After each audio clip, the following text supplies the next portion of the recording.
Chapter 2 Stars of Change. The song willow tree grows to the height of a small mountain, and its branches outstretch the width of most lakes, Johann had overheard Aylin's grandmother say once. Right now he felt it. Most days the climb felt like nothing to him. On days he had fallen from the jump, he groaned with each step. Even half a tree climb would take 10 times as long. Of course, grandmother lived at the very top. Johann had taken to calling her grandmother as well. Most everyone in the village called her grandmother. She was by far the eldest elf in the village. She may not have even been Aylin's grandmother for all Johann knew. She could have been her great-grandmother. It just wasn't polite to ask about those things, especially family matters that Johann knew nothing about. They climbed up the main trunk of the tree. It grew so wide in places it almost climbed like a flat wall. The flexible texture of the songwillow bark made easy climbing, except with a hurt shoulder, knee, and back. Johann begged Aylin to avoid the main part of the village, so they took the longer route. He didn't want everyone to see that he was climbing poorly. They would know he was injured and shame him. That didn't matter nearly as much as the scolding he and Aylin would get from her father. They climbed around the backside of the tree houses. Long ago, their kind had figured out how to grow houses in the branches of a young songwillow. In the fast-growing branches of a young tree, they placed sticks and rocks in just the right place to encourage the tree to grow in the shape they wanted. Eventually, they would grow a small hollow in the branch, and one day that would expand to a small shelter where a family of 3 or 4 could live comfortably. They were only made for sleeping in. Everyone spent most of the time outside. That's why, no matter how hard they tried to avoid the crowd, most everyone in the village still saw Johann climbing injured up to grandmother's. No one said anything as they climbed past, but Aylin's father would hear about this. He would know that she had been out tree hopping, as that was the only possible explanation. Johann worried, but he knew Aylin didn't care. She'd grown numb to her scoldings. She told Johann that her mother thought it was just his way of protecting her. They both knew it was just a form of control. Grandmother's house sat at the highest point safe enough to grow a dwelling. Aylin always said it was the first dwelling in the tree, as grandmother was the eldest. It made sense. The house should have grown with the tree.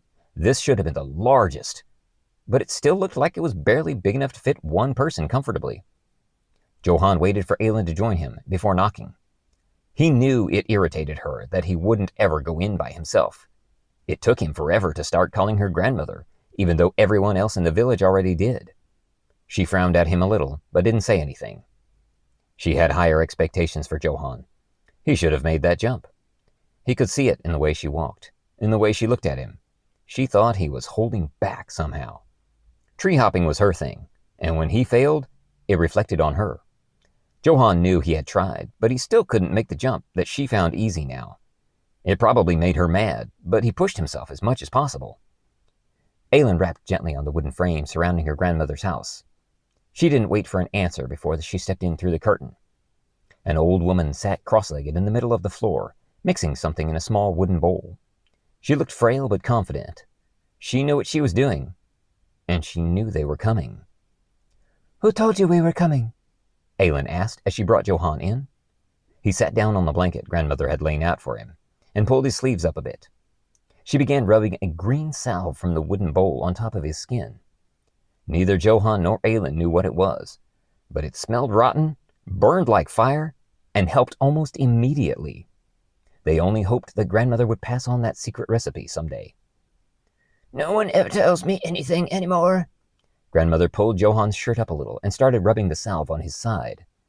Then she worked on his hip for a moment. The elder elf hopped up to her feet, a little faster than anyone her age should have been able to, and walked over to a small shelf that had been grown into the wall. She picked up a cup, poured some hot liquid in it, and then brought it over to Johann. He tried to drink it, but the herbal tea tasted horrible. It was stronger than usual. Most times Johann was able to swallow it, but today he gagged. He didn't even know where grandmother got the herbs for her tea, or how she heated the water. It certainly wasn't made from the songwillow leaves or any other part of the tree where they got most everything else they needed to live. "You children are brave," grandmother started. She had that tone in her voice that meant she had something to tell them. Neither Johann nor Aelin liked that tone, but grandmother could pull it off a little better than most. She wouldn't scold them, but they had a pretty good idea what it was she wanted to talk about. They knew better than to say anything. I like it that you're brave. You will need that. The stars are changing. Grandmother always spoke about the stars. She was usually fairly cryptic, but halfway understandable. This time Johann and Aelin had no idea what she was talking about. Why are the stars changing? Johann spoke up. He didn't exactly expect a straight answer. He never got a straight answer from grandmother. The stars always change. It's just a matter of time. You must be careful. We all must be careful. What does that mean? Why do you always talk about the stars? Aelin asked. Johann thought she sounded a little disrespectful, but grandmother always smiled at her when she spoke up. Still, she wouldn't give Aelin a very good answer. Aelin probably only wanted to keep her grandmother talking, so they might be able to figure out something from what she was saying. My grandmother taught me to read the stars, an art that's been lost over the ages. So many seasons have passed that I cannot even count. Grandmother turned and looked directly at Aelin. Do you know what is good and what is evil? Who is good and who is evil? The question seemed rhetorical. Grandmother started to move on even before Aelin could answer. Yes, Aelin said, even as grandmother had already opened her mouth to speak again. She didn't stop and answered as if she had expected Aelin's response, even before she had answered. What you think is good and whom you think is good may not be good for everyone. What and who you think is evil may not be bad for everyone. Many seasons have passed since what? Johann asked, changing the subject back to what he found more interesting. Johann knew the difference between bad and good. This didn't seem like a good time to talk about that. They weren't hurting anyone with tree hopping, so that meant it wasn't bad. If something wasn't bad, it must be good. Enough. The gods will return. The stars have always foretold this. I feel they may return sooner than later. Something has upset the order of the kinds. There is movement in the land. Kinds that don't normally move have come into our region. You must go, and you must be careful. She finished and sat to drink her tea.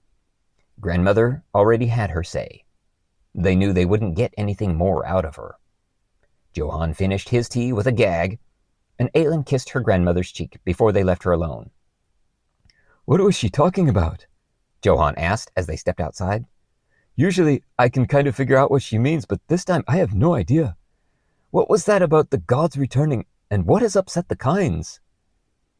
To tell you the truth, I thought all that stuff was made up, Aelin said. You mean what your grandmother said just now? Johann asked. No, I mean the whole thing. I'm starting to believe that the gods, and even the other kinds, are all just stories that the adults tell us to scare us.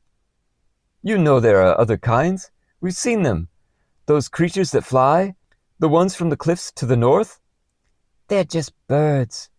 We're the only kind. And the gods, if they ever did exist, they've left us and aren't coming back. You should watch what you're saying. You could get into trouble, Johann said. He had a big smile on his face. He always liked it when Aelin challenged conventional wisdom. They'd even had plenty of discussions about it far off in the forest when they took breaks from high-flying jumps and death-defying flips. Nothing made them more philosophical than chasing each other across dizzying heights that could break them if they fell. Talking about the gods and other kinds in the comfort of their village, where anyone could hear, made Johann's heart beat even faster than the fall. Yes, you'd better watch what you're saying, especially on matters you know nothing of, a deep voice growled from behind them. Johann spun quickly to see Aelin's father step out from the shadows. Oran was a man of honor and discipline. Johann felt that cramp in his stomach as he accepted that Johann had heard everything. He had known and expected to find them and punish Aelin.